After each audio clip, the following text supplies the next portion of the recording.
I can remember it like it was yesterday. When the call came out, Jeremy just basically said that he got a call from his mother-in-law saying that there was a man with a gun. Sheriff's emergency. I need the sheriff to send to 7701 Vance Road immediately. Shots are fired. I don't know if anyone's hurt. With James in the front yard. What do you mean shots were fired? Look, rapid fire. My grandson just came in and said a stupid neighbor is trying to kill my husband, James Johnson, Deputy James Johnson. He's at Deputy Jeremy Rowley's house. A lot of people started going that way.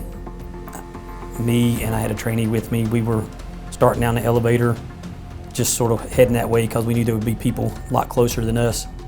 And then when he got there and started calling in the shots fired and telling us that he was in a gunfight and that James was hit, of course everybody picked up the pace. 552, man with the gun. Send me multiple units, 1018, James Johnson, Drakesdale Drive. We left here. I was in the elevator when that came out, that upgrade came out. And when we left here, from here to the address, which is almost in Kernersville, we got there in about 6.5 minutes. We drove so hard that our hubcaps at the time that had the plastic bolts held them on melted and fell off the car as we pulled into the driveway. I just can vividly remember seeing the hubcaps just slowly going to the ground with a long string of plastic. But I can't have him kill my husband, my son-in-law. You said his name is Denny Booth? Denny Booth, D-E-N-N-Y. Have you got someone dispatched? We're getting the man. As I got out of the car, I noticed Deputy Redmond was over the suspect on the ground and there was a gun not too far from him. Okay, so go high, please.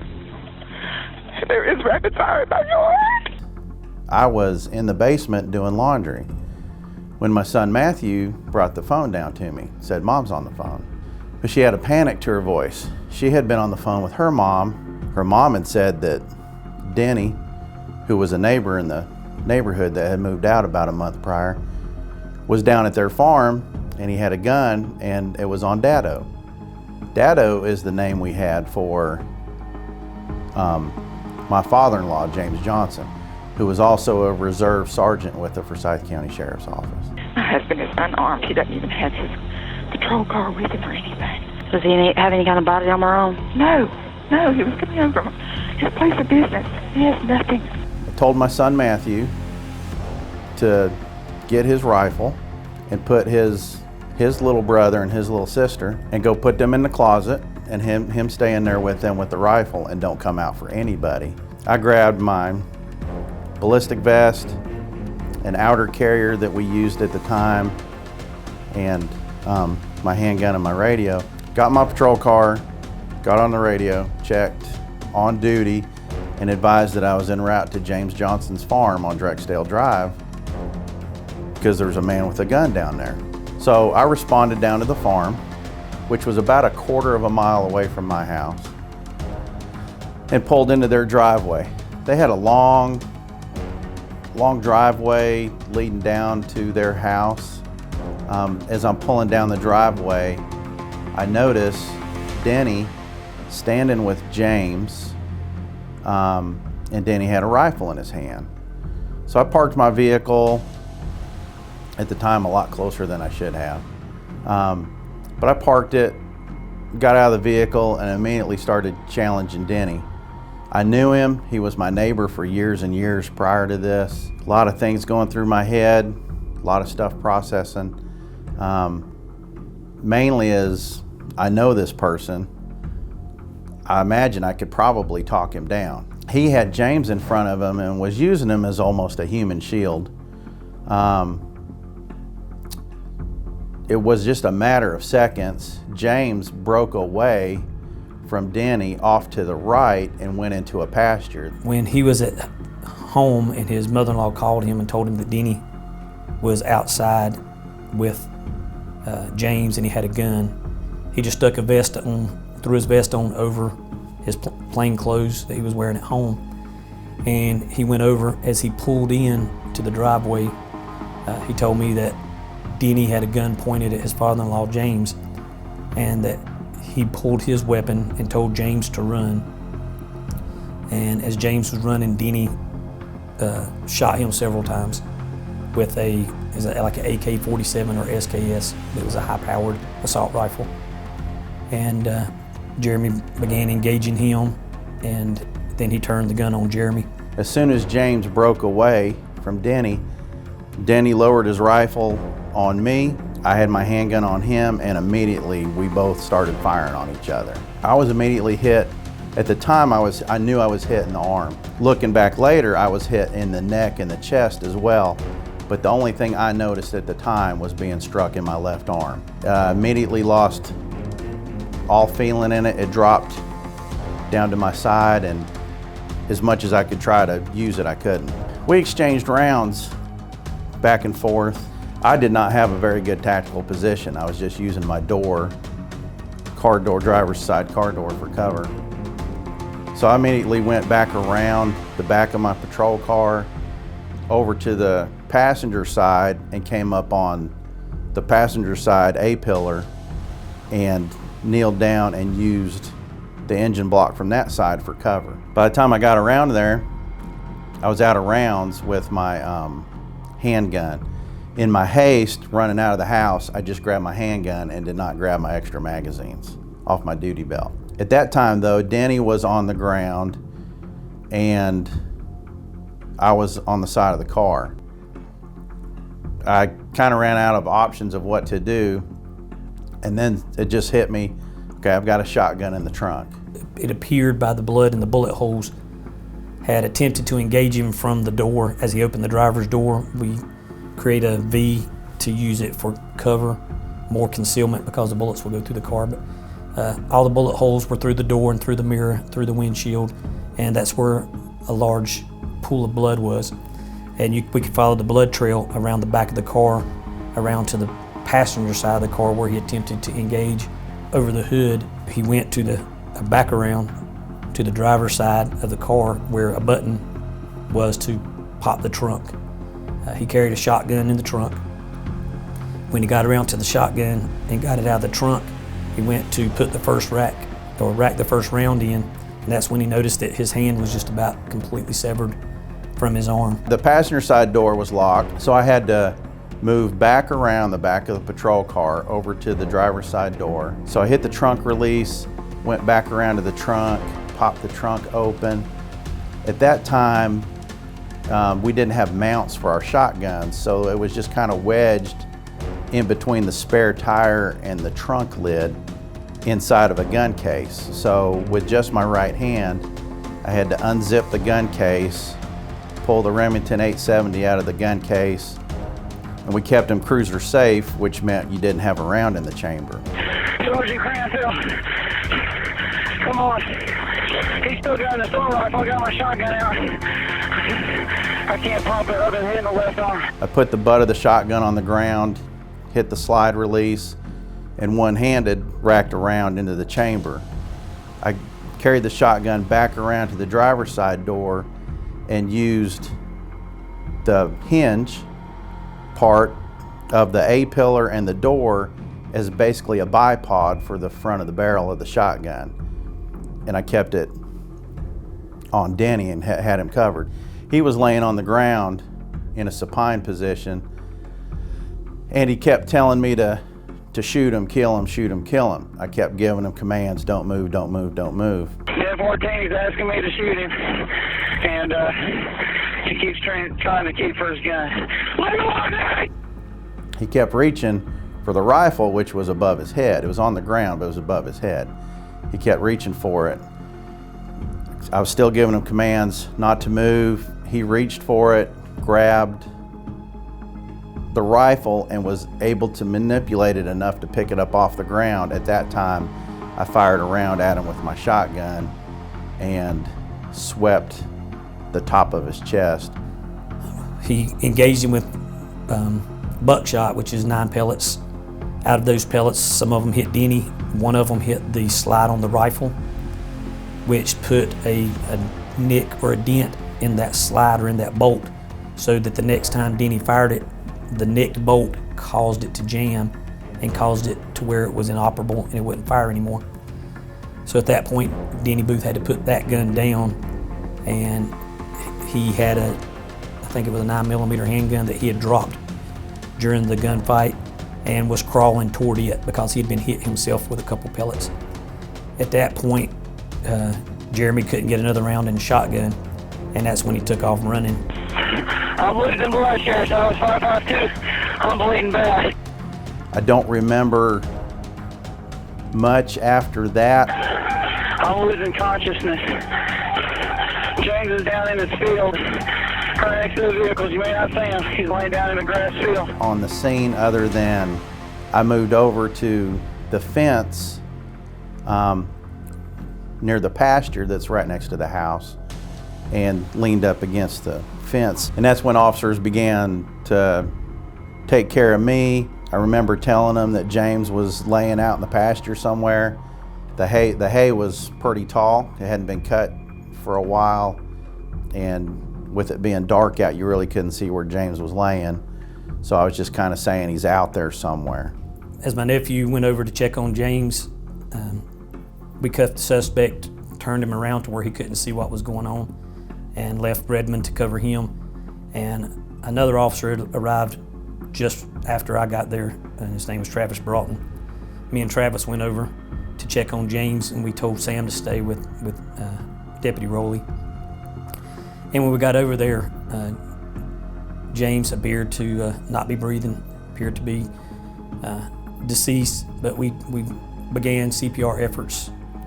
And upon attempting to give the first breath, we noticed that there were many bullet holes in his chest and in his stomach area, and we couldn't even get his chest to rise.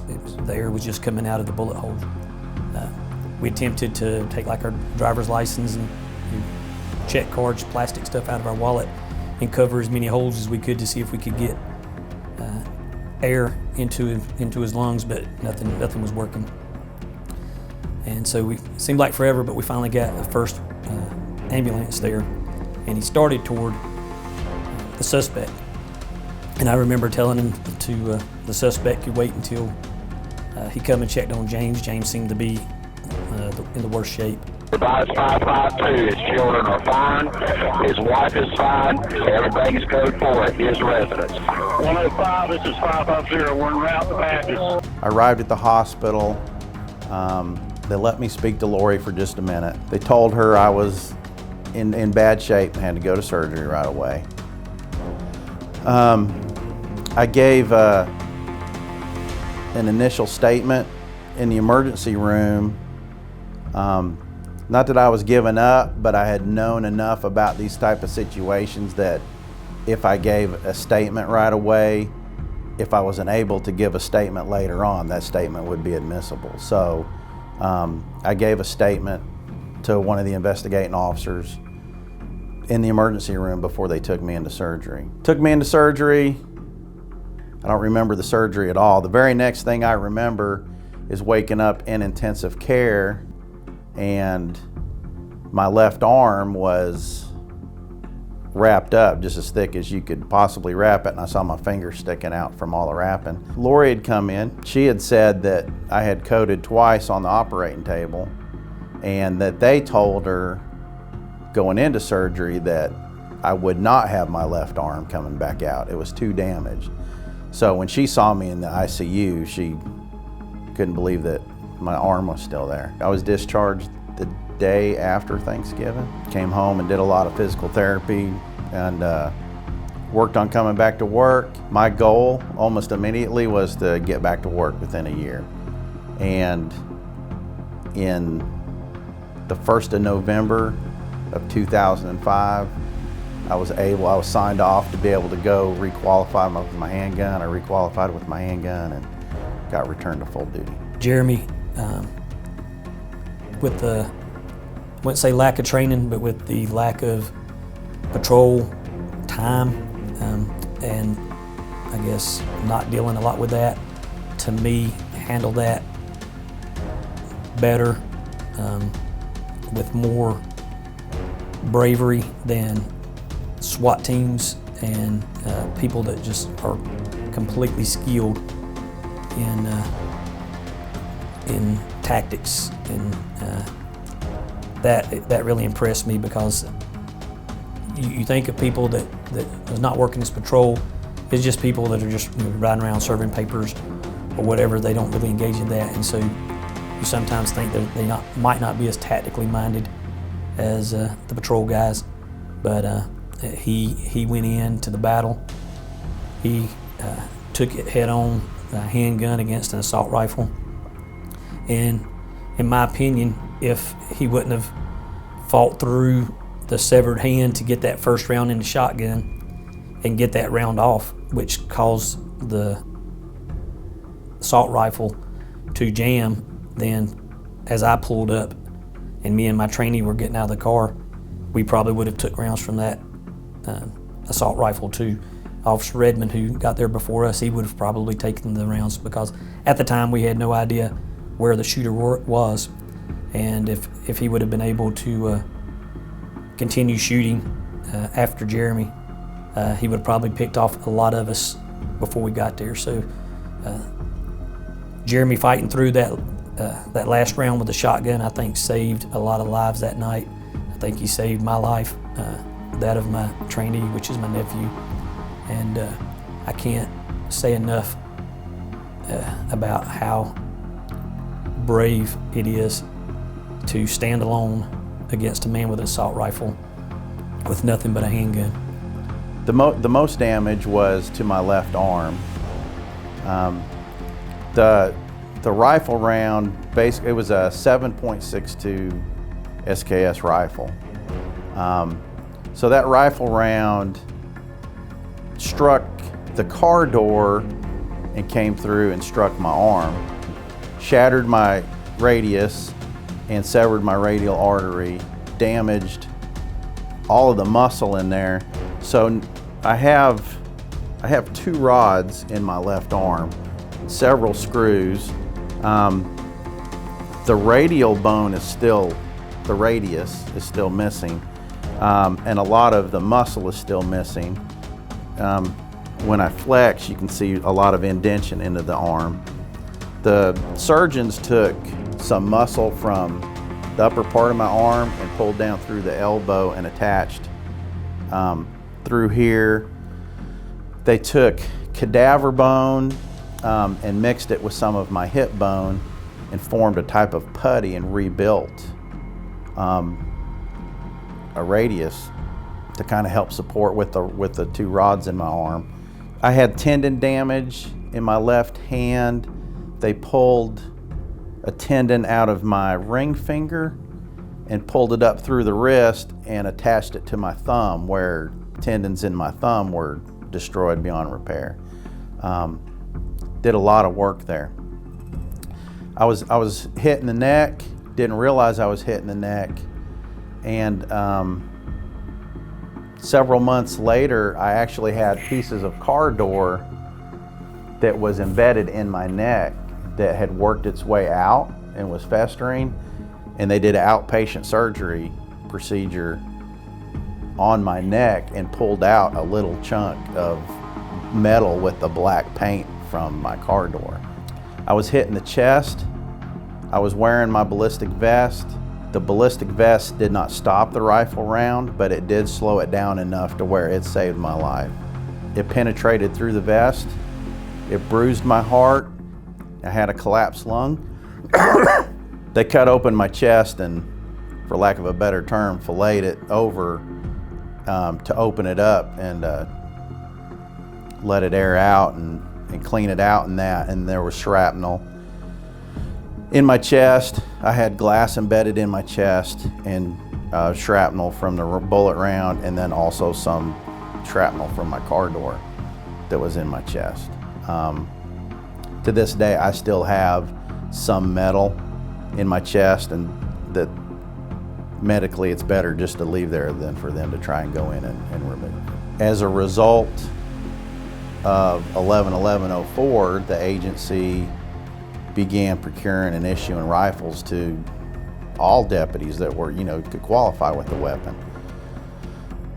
That's, that would be a positive that came out of this was, our agency catching up with modern times.